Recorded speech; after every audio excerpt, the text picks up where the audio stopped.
E aí, pessoal, tudo bem? Que bom! Então vamos lá. Hoje a gente vai falar de tecnologias e novos materiais. Vamos falar de como a nossa vida foi mudada por tecnologias que muitas vezes a gente nem percebe que a gente usa tanto assim. Por exemplo, a eletricidade. A gente acha, é super comum a eletricidade. Vocês só estão vendo essa aula agora porque a gente tem eletricidade. Mas tem diversas coisas que a gente precisa dela e nem se toca.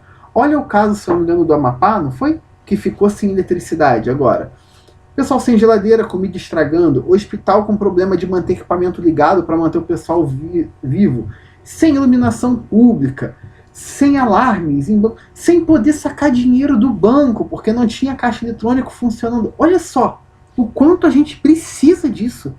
E não é uma coisa nova na nossa vida, tanto que a gente já está tão acostumado, né?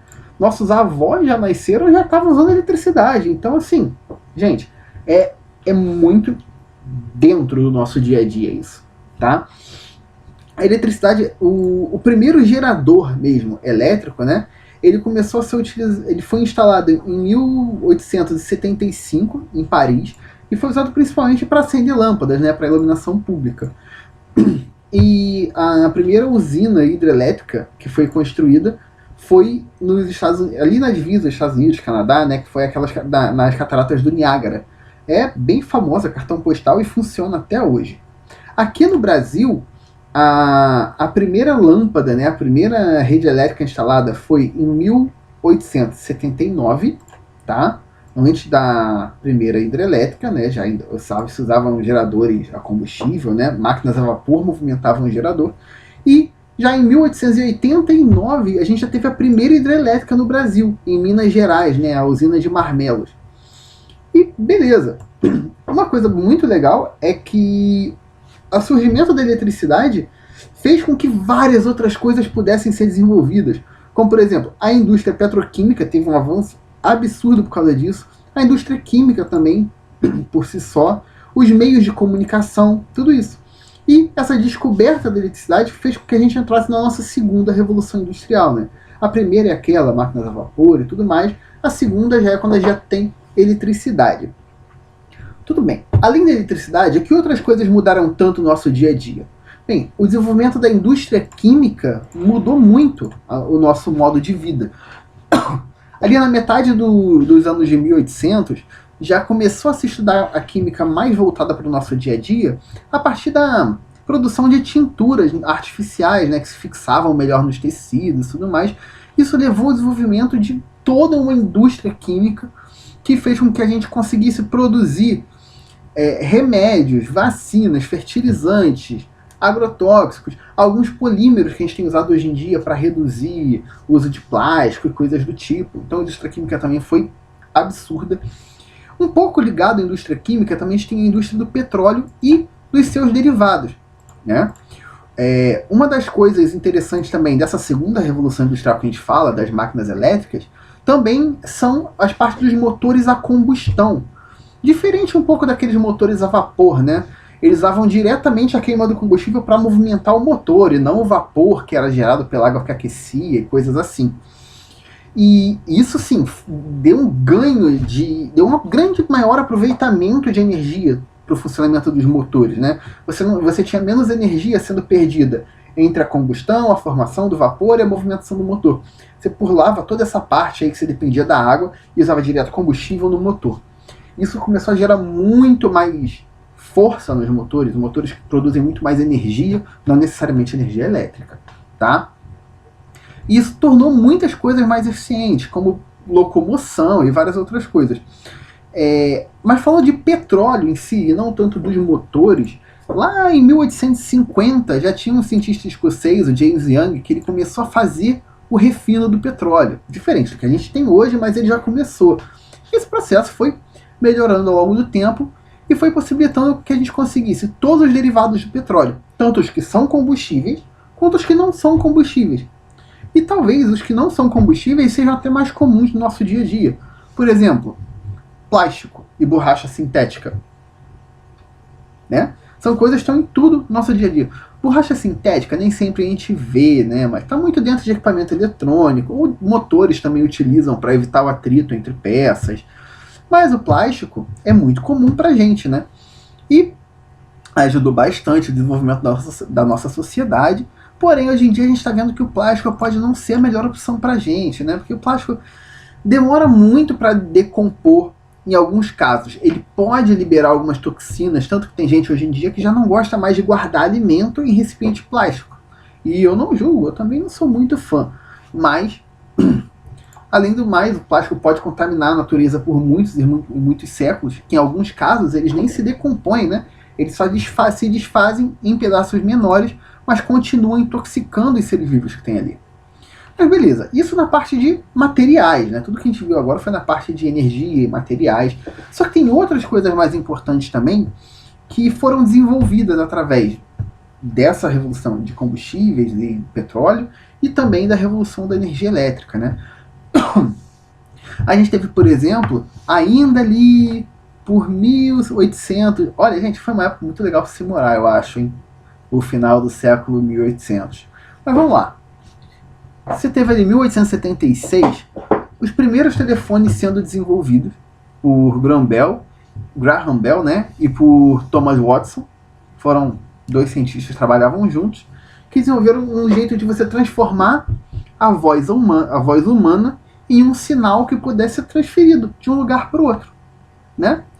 E em 1876 foi feita a demonstração, né, dessa invenção, como naquelas feiras que tinham com vários países que mostravam as tecnologias, que é outra coisa muito legal que hoje em dia não existe mais. Mas tudo bem. No Brasil, em 1877, um ano depois dessa demonstração do funcionamento, já tinha o primeiro telefone. Porque Dom Pedro II ele era bem nerd assim, em algumas coisas, né? Ele era bem chegado em tecnologia, ciência, ele gostava de trazer essas coisas para o Brasil. E a primeira linha telefônica que a gente teve no Brasil ligava o Palácio da Quinta da Boa Vista com as casas ministeriais, para facilitar o governo e a comunicação. E depois, pouco depois disso, a gente já teve o desenvolvimento do rádio. Você já sabia transformar a voz num sinal, e agora que você pode mandar esse sinal de uma pessoa para outra, o que a gente vai fazer? Pegar o sinal e mandar de uma pessoa para um monte. Então o rádio foi que começou o que a gente chama de comunicação em massa, né? As primeiras transmissões foram feitas ali em 1920, né? O rádio já veio mais tarde que o telefone, tá? Não foi tão seguido, mas logo depois que se teve o rádio funcionando bem, já se começou a fazer a televisão. Em 1926, a primeira imagem já foi transmitida, mas como se fosse uma foto, né? Foi transmitida de um lugar para o outro. Em 1928, já se teve as primeiras imagens em movimento sendo transmitidas, e o primeiro grande evento assim que você pegou e realmente colocou ali a televisão num lugar de destaque foram as Olimpíadas de 1936, tá? Que transmitiram os Jogos Olímpicos de Berlim. Então, parece uma aula de história, né? Engraçado. Mas na verdade é como a ciência está no nosso dia a dia. E lembra, né, que a gente dividia as matérias é só para facilitar estudar. Na verdade, a gente está estudando o nosso mundo e a nossa vida. Beleza? Então vamos lá. Agora coisas um pouco mais chegando nos dias de hoje. Vamos lá. A gente tem também toda a tecnologia que a gente está usando e tem desenvolvido há um tempo sobre automação, robótica, para melhorar os nossos meios de produção. Os esforços, né, para desenvolver isso começaram ainda ali em 1913, por aí, com Henry Ford querendo melhorar a produção dos carros da Ford, né? Todo mundo já ouviu falar da Ford, né? Creio eu, uma marca de carros bem tradicional. E ele desenvolveu esse modelo em que cada pessoa fazia uma coisa. Ninguém fazia muita coisa, cada um fazia só uma coisa e ele era especializado naquilo. Isso foi um modelo chamado de Fordismo, né? Desenvolvido pelo Ford. Isso já começou a terceira revolução industrial, que é a revolução dos meios de produção, como as coisas são produzidas de um meio mais eficiente e tudo mais. Com o tempo, isso foi levando à automação das coisas, né? Você tinha linhas de produção que já agilizavam o funcionamento e tudo mais. Ainda por muito tempo se utiliza pessoas para isso, tá? Mas com o tempo começou a se utilizar até processos automatizados, né? Com Em vez de você pegar várias pessoas fazendo um trabalho, você pega várias máquinas que fazem trabalhos diferentes e você usa uma pessoa para vigiar essas máquinas todas. E com o tempo, né, passou a se utilizar até mesmo robôs para fazerem trabalhos repetitivos e usar alguns programas de computador para regular o trabalho deles. E muito se usa nesses programas, né, tem muita utilização de algoritmos. O que são esses algoritmos? Então vamos entrar nisso agora, porque isso é uma das coisas, gente, que se vocês querem trabalhar com tecnologia no futuro, a parte de programação, desenvolvimento de algoritmo, é uma das coisas assim que mais vai ter mercado, mais tem futuro e mais, na verdade, tem utilização na nossa vida como um todo, até se você não estiver usando um computador. Por quê? O que é um algoritmo? Um algoritmo é uma sequência de passos que você faz, tá, para desenvolver um problema, ou resolver, na verdade, um problema, né? Desenvolver uma solução de alguma coisa. Você pode dizer, por exemplo, que quando você faz uma conta de dividir, você faz aquele esquemazinho, monta a casinha, um número aqui, puxa esse, divide aqui. É uma série de passos que você está tomando, não é? Você pode dizer que isso é um algoritmo. Tá vendo? O algoritmo é uma coisa até bastante intuitiva, a gente só não chama desse nome normalmente. Então, algoritmos eles servem para orientar programas de computador a passos que têm que ser tomados em cada situação. A gente pode desenvolver um algoritmo no nosso dia a dia, normal, mesmo sem um computador. Pensa assim, a lâmpada aqui apagou. O que eu vou fazer? Eu vou num outro, primeiro passo, vai num outro cômodo, testa a lâmpada, vê se ela acendeu ou não. Opa, não acendeu. Acendeu, então é essa lâmpada que está ruim. O que eu faço? Tiro essa lâmpada, boto em outro cômodo, para ver se é a lâmpada ou a eletricidade daqui do quarto que está ruim. Pô, não, a eletricidade do quarto está boa, é a lâmpada que está ruim. O que eu faço? Pego uma outra lâmpada, coloco, testo se a lâmpada acendeu. Acendeu, terminou o problema. Olha, eu segui vários passos aqui. Isso é um algoritmo. E algoritmos sempre tem um comando de entrada e um comando de saída. O comando de entrada é a lâmpada parou de funcionar, inicia os passos do algoritmo. Qual foi o comando de saída para terminar o algoritmo? Foi a lâmpada voltar a funcionar. Foi uma outra lâmpada funcionar aqui. E aí, opa, fechou o algoritmo, sai daqui. Acabou essa função. Tá? É uma coisa bem do nosso dia a dia. Isso é utilizado muito também hoje em dia também para mandar pra gente uma série que talvez a gente goste, né? Em algum serviço de streaming, ou até mesmo pelo YouTube, se faz bastante isso. Você tem lá várias sugestões que são baseadas no que você mais viu. Tem um algoritmo. Essa pessoa gosta de vídeo de ciência? Ok. Vídeo de ciência, longo ou curto? Com animação ou só a pessoa falando? E aí já começa a te mandar diversos vídeos. Isso é um algoritmo que está sendo utilizado, tá? Claro que também tem inteligência artificial ali no meio, a gente vai falar um pouco disso ainda. Mas outra coisa muito importante agora da nossa época é a robótica. Claro que a robótica não é tão nova, desde que você tem máquinas trabalhando, por exemplo, na produção de carros, isso já se usa há muito tempo, você tem robôs.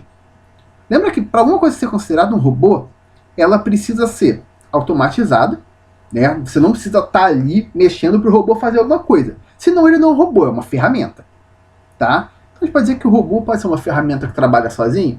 Sim, os robôs mais simples são exatamente isso, tá? E, pouquinho a pouquinho, todas as fábricas têm substituído o máximo que podem os funcionários por robô. Isso é um pouco ruim, né? Porque robô não precisa de salário, não precisa de direito, não precisa nada disso, mas as pessoas que ficaram sem emprego precisam. Então, uma das coisas hoje em dia que se debate muito é o quanto se utilizar robôs e se as pessoas devem ser taxadas por usar robôs ou não. Porque você reduz a quantidade de emprego. Claro, gera emprego em outras áreas? Claro, gera emprego para quem desenvolve o robô, para quem faz a manutenção do robô, para diversas coisas, claro. Mas talvez a gente não consiga dar a mesma vazão, né? Então é uma coisa que se estuda bastante hoje em dia, assim, sociologicamente, tá? E, além de tudo isso, hoje a gente tem a interação de tudo isso com a internet. Tá? A internet ela é considerada a quarta revolução industrial, ou indústria 4.0, né? Onde ela relaciona todos esses meios de produção, trabalha, por exemplo, analisando o mercado para saber quantos carros vai ser preciso fabricar. Às vezes o dono da fábrica não precisa nem mais ver quantos carros ele quer fabricar. Ele, o mercado está assim, o pessoal não está comprando muito. Aí já tem um programa que diz para ele, o ideal é fabricar por aqui, porque você consegue manter um preço legal, uma oferta razoável, e o cara só dá o ok. E a fábrica sabe o quanto ela produz. Isso é bem legal. É um pouco estranho ter robôs substituindo o pessoal que está fazendo? Mas você vai dizer que não é legal? Não dá para dizer que não é legal. Maneiro né? Mas tudo bem. Além disso, a gente tem sistemas integrados, por exemplo, para ver qualidade do ar, iluminação pública, fiscalização de trânsito, tudo isso sendo feito graças a sistemas diferentes que estão interligados com a internet. Muitas vezes se utiliza até inteligências artificiais para isso, né? A gente diz que inteligência artificial, ela meio que é como se fosse um programa que é capaz de interpretar dados que ele recebe. Ele recebe dados, por exemplo, do tráfego de trânsito, da quantidade de carros, qualidade do ar, um monte de coisa. E ele pode usar isso para detectar, por exemplo, que teve um acidente e te sugerir um caminho auxiliar. Como que a gente vê, por exemplo, no Waze, né? Exatamente o que ele faz. Ele pega os dados dos motoristas que estão ali, calcula que não tem alguma coisa ali que não está legal e manda um outro caminho que vai fazer com que você chegue mais rápido no seu destino. E além disso, a gente também tem os sistemas cyberfísicos, né? Que eles permitem aos computadores analisar o mundo físico mesmo, o mundo em que os computadores teoricamente não participariam, né? A gente vê isso em câmeras de segurança que identificam o rosto das pessoas. Isso pode ser usado, por exemplo, para achar alguém que está sendo procurado pela polícia, ou num estádio de futebol, para você não permitir a entrada de um torcedor que esteja proibido de entrar ali, às vezes por causa de torcida organizada ou algo assim. Ou até mesmo na agricultura, né? Para medir a umidade do solo e a temperatura do local e para decidir o quanto de água que vai ser utilizado na irrigação de uma plantação. Então olha quanta coisa, né? Cada vez a gente tem se otimizado mais as coisas para a gente conseguir fazer as coisas de uma maneira mais eficiente e com menor desperdício. Tá bom? Então, gente, é isso aí. Um abraço. Espero estar com vocês ano que vem, tá? Façam a rematrícula de vocês para a gente continuar estudando junto ano que vem e aprendendo ainda mais sobre essa grande ciência que a gente tem no nosso dia a dia. Tudo bem? Um abraço, pessoal. Até a próxima.